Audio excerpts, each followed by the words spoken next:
They say people don't buy things, people buy people. That is so true. Because what do you buy from another person? Drushti. This is what has to be sold. The view is what has to be sold. You buy the goods. It's so true, right? All these people who heavily invest their time and energy in marketing and those things, they have their foundings somewhere along the line in Buddhist philosophy. Because who's the best philosopher, who's the best psychologist that ever came into this planet? Of course, the Supreme Buddha. No one understood the mind and how it operates better than the Buddha.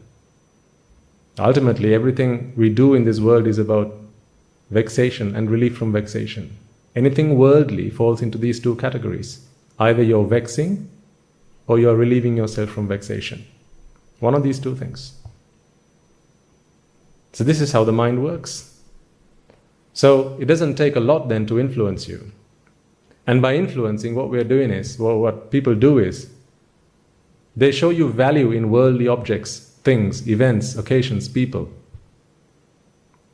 So the more time you spend with people like this, who continue to sing praises and instill value in your minds, inculcate value in your minds about not values such as, treating your elders, respecting your teachers, that's not the kind of value I'm talking about. Value in material things. Sight, sound, smells, taste and touch. And ultimately, Rupa, Vedana, Sanya, Sankara, Vijnana. When you associate yourself with people who constantly keep feeding you these views that this world is Nitya Sukha Atta, pleasurable, enjoyable, and essenseful, then you buy it. So, of course, you've bought that view. People buy people. So true.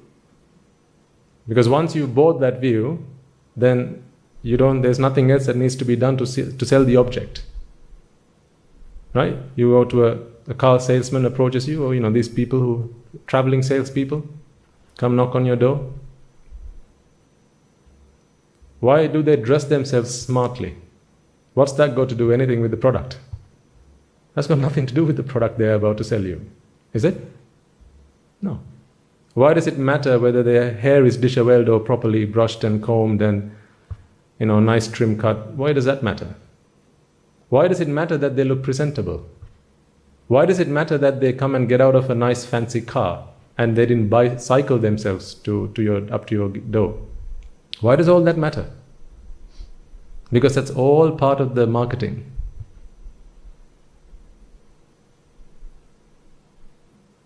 It's all part of the marketing.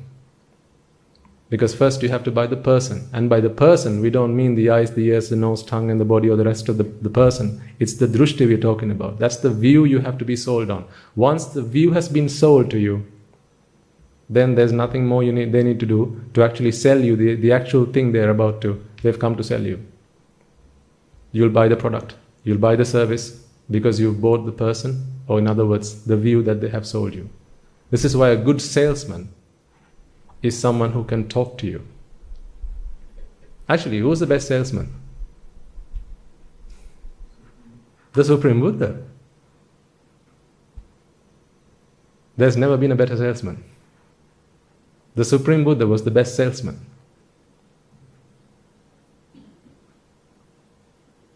He's the only one who sold you the only thing that you really need to buy. You're sold now, aren't you? On his philosophy, you're sold now. Now, don't you say to other people, yeah, that's it, I'm sold. I'm sold on the idea. You don't have to convince me anymore, I'm sold. The day you become a Sotapanna, you're sold on the idea. No more convincing is required. This is like network marketing. Actually, it is network marketing. So who invented network marketing? The Supreme Buddha. All the questions I ask you today, you only have 2 words as an answer. Well, it's just the nature of the Dhamma. Remember we talked about the most exclusive club in the world? Remember? What's the most exclusive club in the world? The club of Aryans. The club of the noble ones. Because you can only join that by invitation. And you can only join that club if you have received noble companionship, Kalyana Mitra Sevane, of someone who is also a member of the club. So you have to be invited by a noble person to join this club. So this is why it's the most exclusive club. Doesn't matter how much money you have in your pockets. Doesn't matter how many houses you have, how much gold you have, or how much land you have to your name. None of that matters. Sunita and Sopaka had nothing to their name. They were outcasts in the conventional sense of the word, until the Buddha gave new meaning to what an outcast is.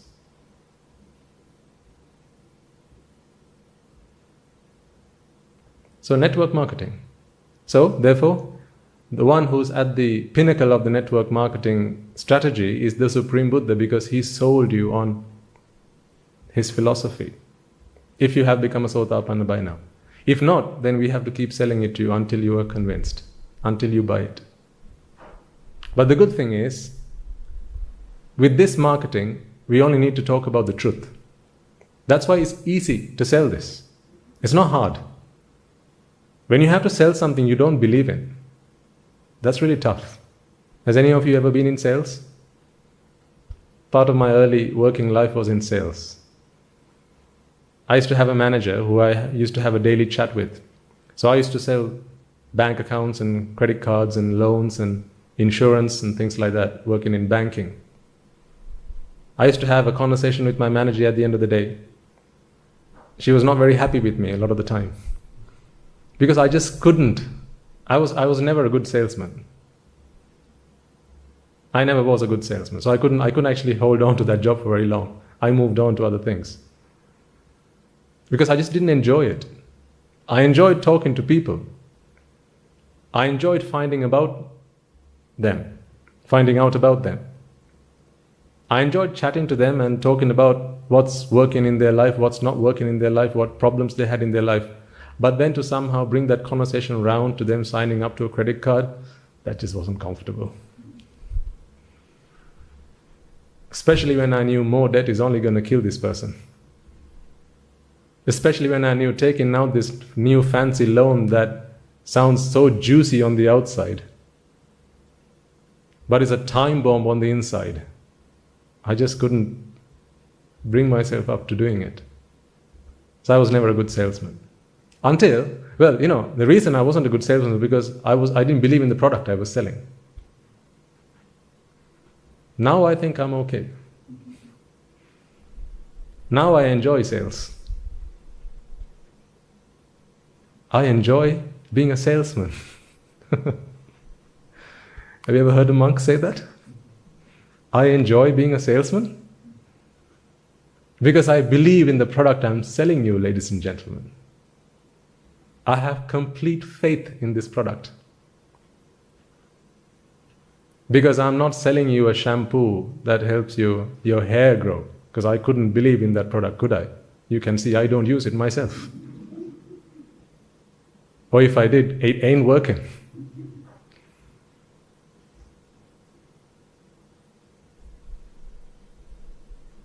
But of course, that's not what I'm talking about. I'm talking about the Dhamma.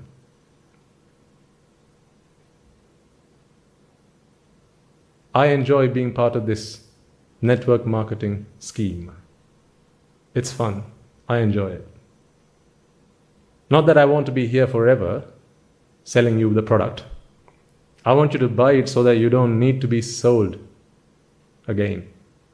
I want to sell this product to you so that you can go and sell it to other people, your associates, so that we can have more customers. You have to go and find your customers. You have come to me, I'm selling you the product, but then after that, this has to spread like a triangle. That's what network marketing is all about, right? So the Buddha was the best salesman ever. And I believe in the product that I'm selling to you. But the reason I asked you to go and think about who are the 5 people you mostly associate in your lives is because chances are they're not selling you this product. Chances are they're selling you everything but this product. And the thing is, when you sell this product, you have nothing expected in return. The only thing that makes me happy, and I have shared this with some of you who walk up to me at the end of the sermons, and you tell me about the change that has happened in your lives. You walk up to me and with a smile on your face, sometimes tears in your eyes, you tell me, Swami Nuhansa, because of the Dhamma, today I'm a completely different person. I used to get very angry with the people I used to work with, but now not so much. The people I work with, my driver, my maid, my husband, my wife, my children, they say you've changed. They say you're a much cool person to hang out with now. They say we enjoy working with you now because you don't get so angry like you used to. You come and share these stories with me. That's what makes me happy. Not how much money you have in your pocket. That's what makes me happy. Is when you come and tell me, Swami Nuhansa, I've been taking your advice, I've been taking the Dhamma to my children, and I've been trying to teach the Dhamma to my children.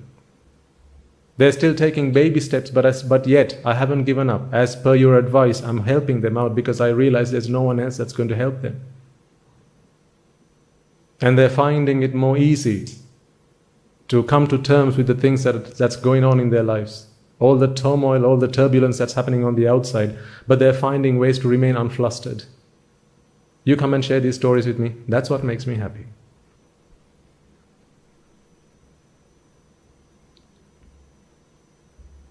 That is my payment. Paid in full. With thanks. It's about time you started to sell. If you believe in the product, then start selling. If you understand all its features and its benefits, start selling. Are you ready to sell? You have to believe with conviction, not because I say so, because then your customers are going to ask you some tough questions. If you can't answer, chances are sometimes the first impression, if it's not a lasting impression, they're not going to come back a second time. Because the thing is, you're trying to sell them something completely brand new, something that they've never heard of, they never thought they needed.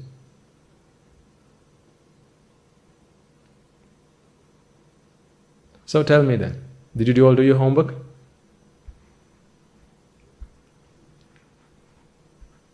Did you find that interesting? Did you ask yourself who are the top 5 people I spend most of my time with? At work, maybe at home, over weekends, your get-togethers, when you go out with friends, who are the 5 people you most spend your time with? Did you then go and study what attributes they have, what characteristics they have, what things you like about them, what you don't quite like about them? And then did you tally all those responses up and work out, hey, let's get the average of that, that's me. Were you happy with the end result?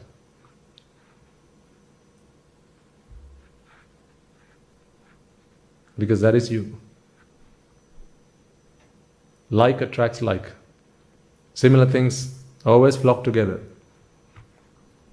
So the reason that you hang out with those people is because, well, you're like them. That's why. Sometimes it's difficult to ask ourselves, who am I? What am I like? It's difficult to answer that question. Someone asks you, tell me about yourself. Isn't that the most toughest question ever? The toughest question. Tell me about yourself. Where do I start?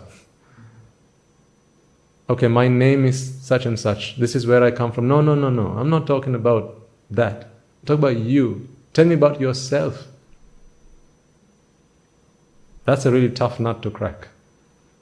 It's no easy answering that question. So when it's difficult for you to answer that question, then usually a good thing to do is look at the people around you. Because hey ho, you are the best judge of all but yourself.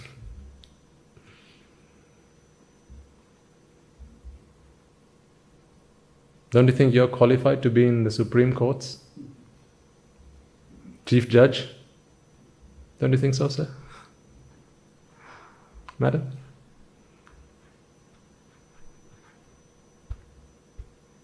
Because we always have an opinion, don't we? This person's good, that person's bad. So you've got all the qualifications that is required to make judgment. Well, that is why you so easily pass judgment.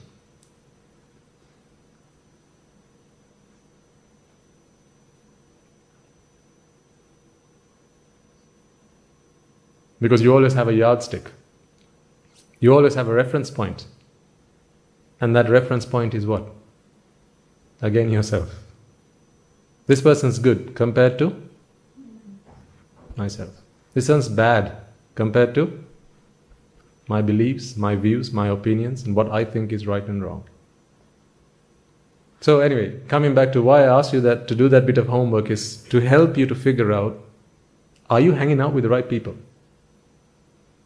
You know, we really must take from time to time stock of who we hang out with. Remember, the Buddha gave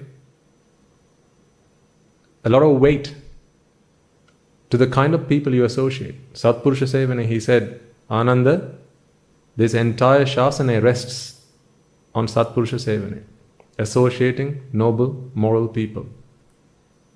So when you think about Shasana, I'm not just talking about the Mahasangha. When you live a lay life, where you get to associate with all types of people, all types of beliefs and views and goals and things like that, at least when you're in this group, we all have a single aim, single target, single goal. But when you're out there, it's multifarious. People want different things, different goals. They are all from different walks of life. Different things make people happy.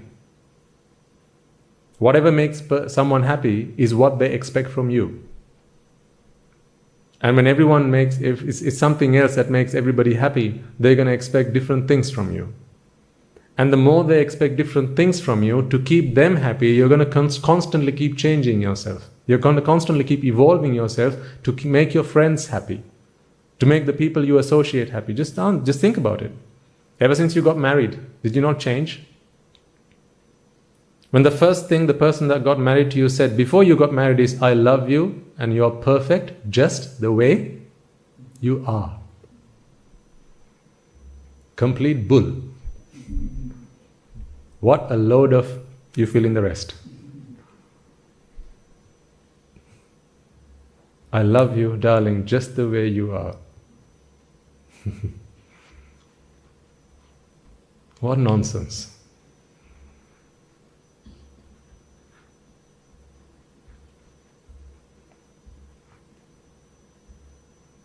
A week into marriage, I don't like the way you talk to me. Why do you have to sleep on that side of the bed? That's my favorite side of the bed.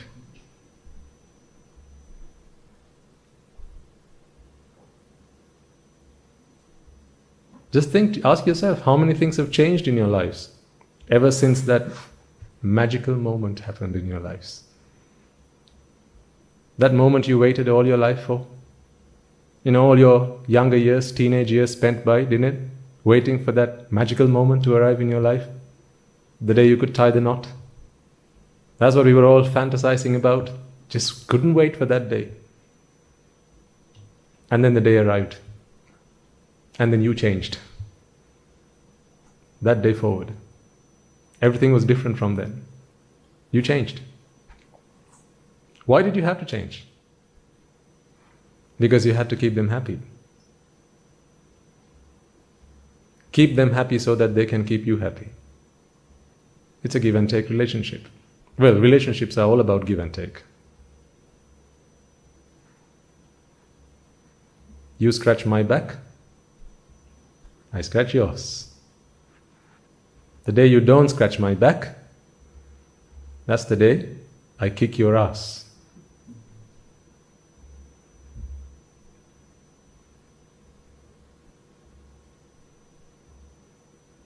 So the 5 people that you most spend your time with, ladies and gentlemen, are probably the 5 people you most try to keep happy. Therefore, to keep them happy, you're always going to have to tune yourself. Guru Hamdu says tuning. You're always going to have to fine-tune yourself. So you have to dress the way that your friends like, the people that you associate like. How many of you can spend the day at home in your pajamas, even if you wanted to? No, you can't. Because the people at home, that's not how they expect to see you walking around. When I was a young boy, when we first went to the UK, and I was quite boisterous and very arrogant. Not that I've changed much. I wanted to make a point about everything. We love to do that, don't we? Especially youngsters, they want to make a point. They want to show the world who they are. Show them who's boss. When I first went to the UK, I was quite precious about our customs and our culture, Sri Lankan style customs culture. So I thought it was clever to go to Tesco's in my sarong. And I did that.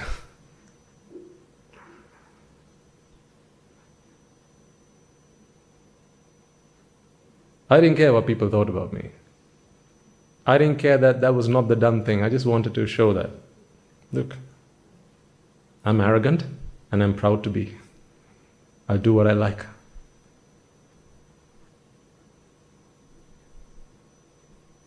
I used to go to Tesco's in my town, just go out, go meet people, walk around.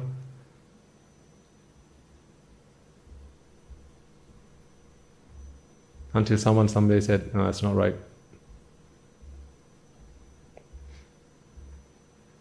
When you go somewhere, you've got to adjust yourself to how people dress, how people behave. And then I changed. But I was not prepared to. Because we all have a self that we try to preserve all the time. In some countries, maybe it's perfectly fine to go out in your sarong or in your pajamas, whatever. But not where I was. So it wasn't the done thing, but I did it. I'm not proud about it. I used to be proud about it, but I'm not proud about it now.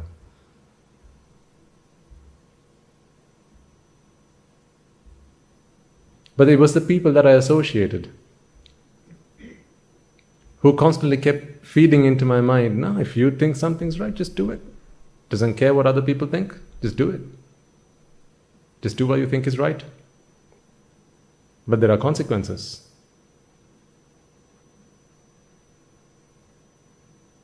You couldn't go up to an interview, would you, in your sarong, in your pajamas?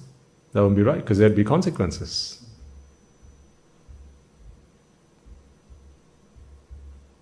So, if you've taken the time then over the course of the last week to go through your associations, to go through the relationships you have and kind of make a list of the 5 people you most spend your time with, what I ask you to do now is to ask yourself, are you associating the right kind of person?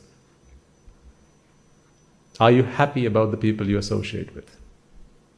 Sometimes you can't change it. If it's family, there's little you can do to change. You're stuck with them. Until they go or until you go. But if it's not family, sometimes extended family, maybe you can influence a little bit. There are some members of the extended families who, when they get together, they're always talking about something that is not beneficial for either party. Either complete nonsense or just backbiting somebody, telling tales about someone else, ridiculing somebody else. With what benefit for either party? None whatsoever. Then change that. I don't say go and change the other person and ask them to stop speaking these things, but maybe distance yourself a little bit from the people you don't like to hang around with. But when you say, I don't like to hang around with that person, it shouldn't be because they always shout at me, they always find fault with me. No, that's exactly the kind of person you ought to hang out with. Someone who always finds fault with you. Wow. That's a gold mine. They're a keeper. Sometimes when I get to speak to our Anagarikas, from time to time they say, Swami Mahansa, that gentleman, this young gentleman, he's always finding fault with me. I say, great. We must celebrate. Let's spread the news. Make sure you spend as much time as you can with that person. But why? I thought you were going to go and ask him to come around and give him a piece of your mind. No. Because if you found someone who always finds fault with you, then how great. How great that is. What's the hardest thing to do? Finding fault with? Who self? Yourself. So if someone's doing that on your behalf, you should be willing to pay for it. If I were to propose to you, would you hire someone to find fault with you? But back in the day of the kings, they used to hire people to praise the king. To sing praises and songs and poems and things like that to praise the royals. So they used to hire people to do that. But you know what you ought to do? Hire people to blame you, find fault with you, shout at you, annoy you, irritate you. Ugh. Just the thought of it makes your tummy royal, doesn't it? But no, that is the truth. Because the more people find faults with you, ladies and gentlemen, that's a fantastic opportunity to change. Of course, not just because they say so. Ask yourself, is that an actual fault? Is that something I really need to change? If a lot of people continue to say the same things about you, then chances are that's something that's really sticking out like a sore thumb, except you're not seeing it. Remember, I think I told you last week, there's a practice in the Mahasangha to do what we call this Avadasima.